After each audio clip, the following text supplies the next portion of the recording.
Welcome to Practical Talk Time. I'm your host, Usha Kumar. I have with me here a wonderful person, Margo, Gentile. She is an elementary school math educator, and she has come up with a brilliant way to teach multiplication to kids using colors. So please join me in welcoming Margo. Margo, welcome to the show. Thank you very much. It's my pleasure to be here. I haven't had a person in the field of education on this show for a long time. And I'm really looking forward to picking your brain and talking about everything under the sun that relates to elementary school education. So really warm welcome to you. Thank you. I'd like to start off with asking you what your background is in terms of education. Okay. I started out as a kindergarten teacher. I did that for several years, and then I always seemed to be working at schools that closed down. They're very old schools, so they closed down that school, and then I became a... Public schools or private? Yes, public schools. And then I became a second grade teacher. That school closed down. They made it into condominiums, and then I moved on to being a first grade teacher. And from there, I was a Head Start director for several years, and I published a few books. I had a coordinating books and outfits kind of business, and after that, I was a collaborative teacher for grades K through 8, or K through 6, I'm sorry. So that's the last that I did in education. I see. That is wonderful. And in terms of educational background itself, you have a master's degree in education. Yes, I do. And what is your undergrad in? That's also in education. Also in education. Double So double you duty. knew always that you're going to be teaching. Right. Yes, I used to. Well, it's a stereotype, But but I used to play teaching all the time. Play teacher. Yeah, but these schools closing down constantly on you, yes. the universe was telling you Right. something, right? Right. So I was exposed to a lot of different grade levels that way. I learned a real lot. And I also was very fortunate in seeing how each grade level would piggyback onto the next, how the learning progressed from grade to grade, and what the children needed to move on. And sometimes it was there and sometimes it wasn't. Yeah, it's all cumulative. And Yes. it's not like what you learn today is not going to be used tomorrow. Right.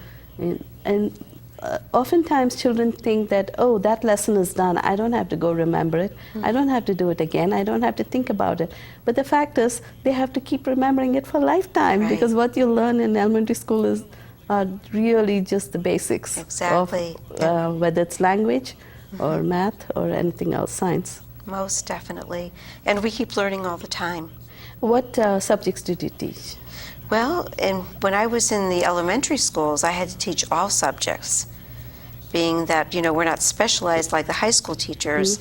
So we taught reading, language arts, math, science, social studies, just about everything you could think of. And when I first started, which was back in the 70s, I'm dating myself, but we taught even more. We were doing things like arts and crafts in the classroom, as well as all the subject areas.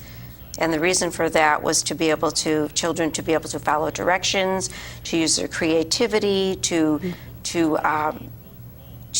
get their hand-eye coordination more, proficient.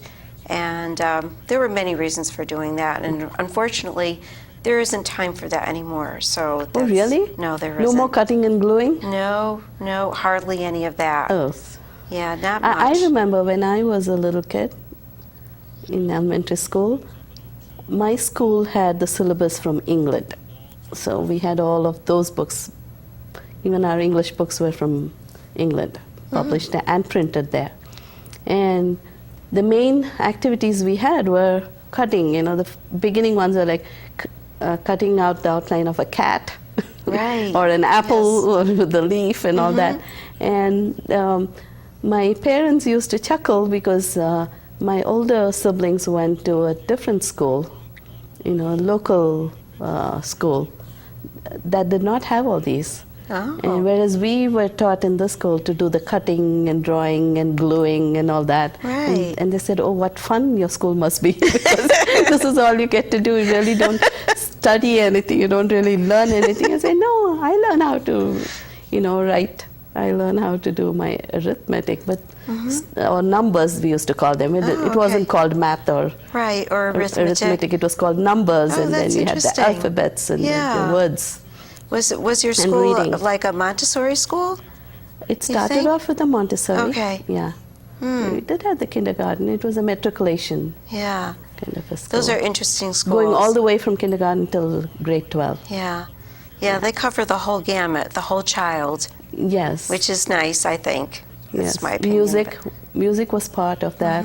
Music, needlework, handwork. We had all of those in addition to subjects. That's great. Right from grade 1, like you said. I think it was very important for development of hand-eye coordination. Certainly is.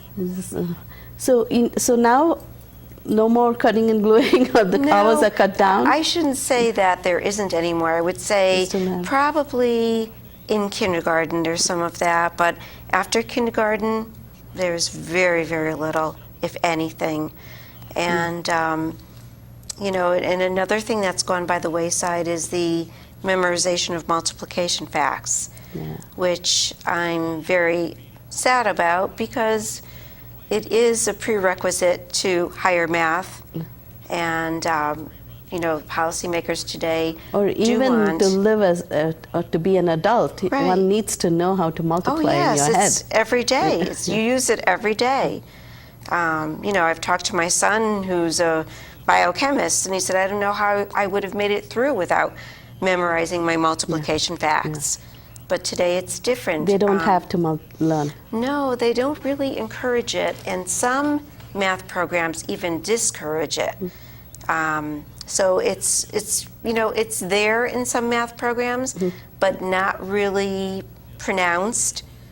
It's sort of like pushed to the side, and it's like, well, if we have time, maybe we'll do that. Or they'll tell the children, once you finish your other work, you could go and sit at the computer and maybe play a game that helps you with your math facts, but it's really not emphasized at all. I have some retired elementary school teachers as my friends. And often in conversations it would come up where they said that, when they taught math, the school had no compunction about cutting down the time for the math class. They wouldn't cut for the language class, but always math was the one that was cut. Under the assumption that, children don't like it anyway, so let's cut that. And that's terrible. It is terrible. And then I do read articles that talk about the dumbing down of America. Right. Well, and why, especially in mathematics, because even the SATs, over the years, the language skills, are up there, and the math skills, you need lower and lower math skills to make the full score in the SATs, and which is not fair, because the children who are better at math than in the languages, they ought to have an edge, and they're not having any edge anymore with their SAT scores to differentiate them from the average. Now, the average can get the highest score in math easily and not really be good at it. Right. Yes. So I think it all starts from the elementary school level. It does. It does. As a matter of fact, what you're saying about dumbing down, there's I do have statistics, not off the top of my head, but in my notebooks of research that I've done, and there is proof that the elementary math textbooks only select certain types of math problems that aren't too difficult, so that the children will be able to do them without much sweat or much trying. And they do like to focus in on the math computations that deal with the 2s, the 5s, and the 10s, which are the easiest multiplication facts. And then how are the children going to ever get comfortable with those numbers, with the other numbers? Well, what they do is, today what they're doing is they teach them what's called non-retrieval methods for figuring out the multiplication facts. Another word they used is decomposing numbers. And what is that? If I can show you an example. Please do. I'll show you what that is. It's, in other words, they're telling the children you don't have to memorize all of your multiplication tables. You can break apart the multiplication facts and figure it out that way, which I'm not saying I'm totally against. I think it's wonderful that children... It's a factorization method, and you can still logic, do it. Yeah. It's logic, and they're learning critical thinking that way, which is good. But when it comes to algebra, they're not going to have the time or the stamina, let's say, brain stamina, to be able to insert these strategies when there's multiplication facts embedded in algebra problems or higher math than that. So calculus. I mean, right. So let me show you an example of this. Like integration or whatever else you want to do. There's, for instance, I'll take something very, do you want me to turn it this way? I'll take something very, very simple like... That would be your camera to show. Something very simple, such as, here's a very, very basic algebra kind of problem. And what we have is x over 3 plus 5 equals 12.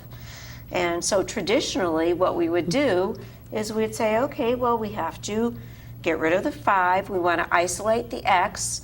So we would say x over 3 plus 5 minus 5. Right, you've got it. Minus 5. And then equal to 12 minus 5. Yeah. Okay. So then we have 7, right?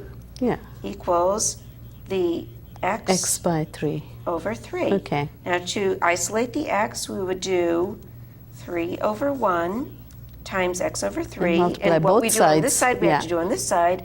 So we have 7 times 3. Yeah. So that's 21. And over here we will have said that x the equals answer. 21. I didn't want to blurt out the answer when I saw your first very x. well, very good.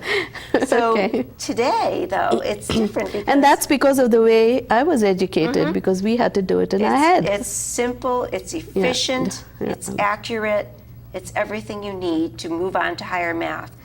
The way that they're doing it today, I'm not saying everyone is, but the majority is... And this is where, in which school systems? Oh, this is just about all of them. All over the nation? Just about all of them, yes. I see. Okay, so we're going to do all the same things, but when we get to, let's say we're at this step, okay? When we get to x over 3 equals 7 times 3, well, remember, they haven't memorized 7 times 3. They don't know what that is. So they're going to decompose that fact. Okay, it's 3 times x by 3. And they're going to say 3 times 2. Oh, I see. And then 3 times 2 again. And then they're going to say... Another 3 times 2. Let's see. This would be 6. 6. That's 12. 3 times 2 again. That would be 18. But of course, they wouldn't know that. Because and then the 3 times 1. And then 3 times 1. That is an awfully slow way of doing it. Equals 3. And then they add those all together and they say, aha, the answer is 21.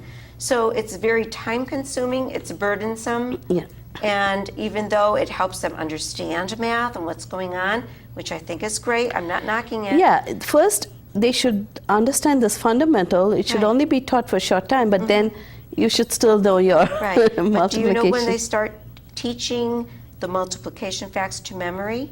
Not until 3rd grade, at the end of 3rd grade. Oh, I see. So, you know, and really they're not required. Oh, this is taught only in the 3rd grade? No, Not this breaking down is started in 1st grade. I see, okay. Which, as I said, is nice, but I think that they should start also simultaneously start memorizing the facts. Once they have an understanding of the concept, they can do that in concert with what they're doing here. They can do memorizing along with this. And that's my gripe. That's the way I used to teach. As a matter of fact, when I taught in the 70s, by the 80s, they found that after testing, that was the highest that our American students ever scored after they did this balanced math, as I'm saying, do the concept part and the traditional memorizing together, and you have the perfect math curriculum. So what mine is just a supplement to curriculums that leave out the memorizing part. You need both. You need both to have a really good curriculum. And it has to happen, they have to start practicing that while they are learning the fundamentals. Yes. And not have to start learning memorization at a later age. We're not talking about kill and drill. which, a lot of people say, oh, the basics. We're going to just stand there like robots and, say the memorized recite the facts numbers. over and over Yeah, again. it's not that. It's not like that because teachers haven't taught like that since the 1950s. Even if they were teaching memorization of facts, teachers are much more creative than they were back then. And they would, teach memorization in unique and fun ways rather than just repeating over and over and over again. What do you think about the new math? Well, what I just showed you is the new math, the non-retrieval math method. Okay. And as I said, I do like it to a certain extent, but I don't think it's practical because you need to memorize your facts as well. They need to add that ingredient to have a perfect recipe for math. I was thinking more along the lines of set theory. Oh, my goodness. That kind wow. of math. That was modern math back in the 60s, right? The set theory? Exactly. Yeah. Okay, well, we don't use that today. It's more, like I said, decomposing numbers. You mean you don't use that in the elementary curriculum now anymore? No. Why is that? Well, because I thought that did make sense in a way. Maybe I'm thinking of a different set theory than you are. I'm thinking of the modern math back in the 60s when they had the sets. binary. Yeah, the sets and the universal set and all those. Oh. The union of sets. I'm not quite sure. I know that it's not taught that way in the elementary schools. I see. When I experienced that in the 60s, I was in 7th grade. Mm-hmm. And I'm talking K through 6. So maybe that's something I'm not aware of. It was taught later, at a later that stage. Could be. But I know that in the Danbury school system, they did have similar things using blocks. And some of the children in the school system were given a chance to learn that way. Oh, that's interesting. Was it Cuisinart it was called, I think, conceptual math or something. Oh, okay. Well, they were probably using manipulatives. To learn the concepts behind every operation and what was happening. And this program does use manipulatives as well. I see. Yeah. It's very interesting to me. So right now you just used one color on your board to demonstrate. Oh, no. Tell us about what you came up with in terms of cognition and cognitive learning and retention in memory of numbers and other facts. Right. Based on colors. Yes. Well, what I just showed you was the traditional way of teaching math and the way they're teaching math today. It has nothing to do with my program. My program has to do with just memorizing the multiplication facts, which I'm saying is the missing ingredient. I see. So the program is designed so that today, as you know, everything is quick. Instantaneous gratification. The computers and the games and everything else. And also the time is limited in school. Yeah. So I came up with a system where children can memorize the multiplication facts by only having to know the association between 10 colors and 10 digits, 0 through 9. I see. And in my program that only deals with memorizing multiplication, there's 27 activities. The first thing you have to do... Is it hard to learn the first 10 colors and remember, first of all, in terms of association? Not at all, because they already have that knowledge. They already know colors, and they already know digits 0 through 9. So it's just a matter of putting the certain colors and digits together. And there are many different activities and ways of doing this, which I have some samples of, that make it fun and easy. One of the things I can tell you is there's this thing called the array board, color array board, and it's the colors in sequence that flip up with the numbers underneath. And a lot of the different activities in my program, the children can make themselves. So what better than teaching yourself? So they connect a number, I mean a single digit number with a color. For instance, I'll tell you the beginning of it. 0 is black. And what I tell them, besides many other activities that go with it, here's one of them. I tell them to think of a story. Black is the absence of color, which I know it really isn't scientifically, but when we look in the darkness, we can't see anything. So I tell them 0 is the absence of color. Think of yourself as sleeping. You're not doing anything. Not much of anything is happening. So 0, nothing. And then the next color is yellow, and that's 1. I think of them. Think of the bright yellow sun coming up. The day is just beginning. And then 2 is orange. The day goes on, it is noontime, the sun is a bright orange ball of fire, it's really, really hot. And then 3 is turquoise. You're so hot you want to jump into a turquoise pool of water. And then 4, well, I'm telling you the whole thing, but that's one of the activities. And there's many, many, many others you could see from the activities that I brought. And how does this association of number to a color, how does this help with multiplication? Because then after they learn the color code, then the color code is applied to the multiplication facts, and I do each family at a time. So if I can show you a sample of some flashcards, but there's other things as well. Okay. I think that's the best way of doing it. Let's get the camera to focus on you. Okay. That might be the best way of showing you. I think we're going to need the camera on the guest, if you may. Do we have time for that? We need to get the camera. You can point it to the I can this show it camera, to that one? second Okay. camera, yeah. All right. Normally when children study their math facts and they have flashcards, they go like this. 8 times 3, 24. 8 times 9, 72, like that. These, there's actually 5 parts to one flashcard. And they see, I call this whole part whole. They see the whole thing at first. 3 times 1 is 3. And this is after they know the color associations, okay? So they flip to the next one. All right. We take away the product, and we just have the color. 3 times 1 is 3.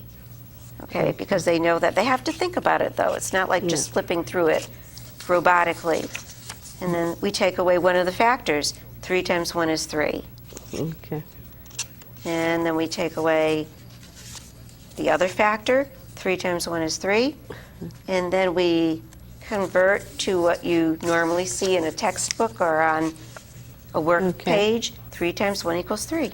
And so what does this help with? Now that you see it, and I think you see it repetitively, and then your brain is engaged in trying to figure out the missing ones. Right.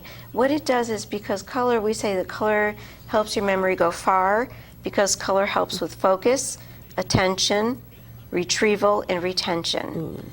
And so that is just an extra stimulus to get your brain to really cement that memory into your cement that idea into your memory. As I said, there's 27 other activities. You could do all, or you could choose some.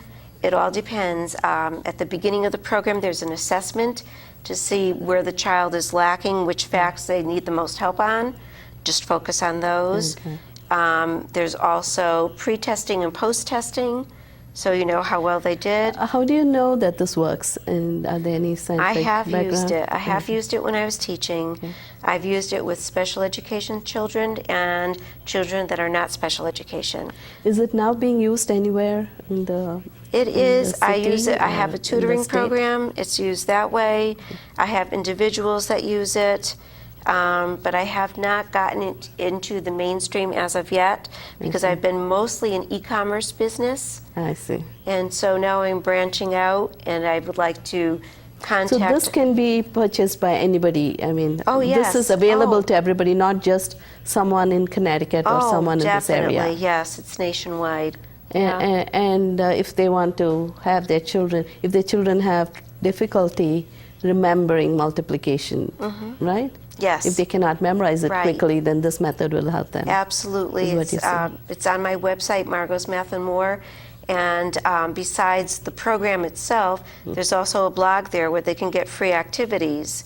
And there's helpful hints there. If they don't want to go into a whole program, say they're just struggling with one little fact, there's lots of nice activities there that they can use for free to help their child. Yeah, it's good that you mentioned early on today that what children learn, they learn cumulatively, and if they have any gaps there, then their final knowledge in that subject really suffers. Yes, yes. So you need to give them the good foundation where they have to remember multiplication. They do. There's no way numbers. around it, unfortunately.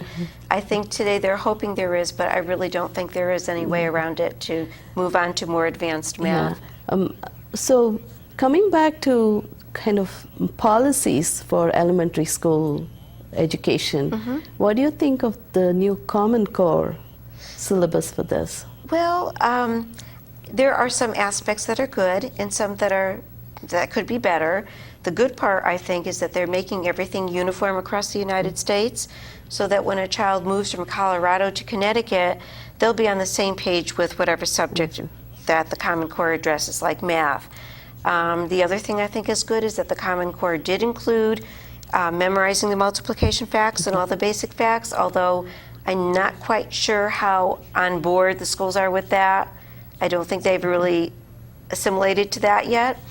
The other thing is, I don't think it was, as far as me not liking certain aspects of it, I didn't like the way it was proposed or presented to the states, telling the states that you have to adopt this. It was sort of arm twisting, and I really don't think that's right. I don't think that the federal government should be that involved in the local school systems and telling people how they should teach or what they should use. Even though their ideas stem from the NTCM.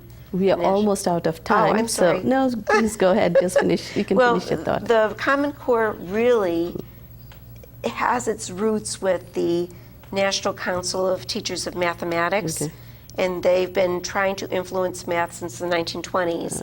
And they're the ones that really push for this open-ended, critical thinking, no division, no multiplication facts. I'm afraid I'm going to have to cut off. Sorry. What we'll do is we'll continue in the next show, so people can tune in again next week to watch the remainder of this conversation. Thank you. Thank you. Thank you all for having watching. me. If you have any questions or comments, please write to practicaltalktime@yahoo.com. Until next time, goodbye.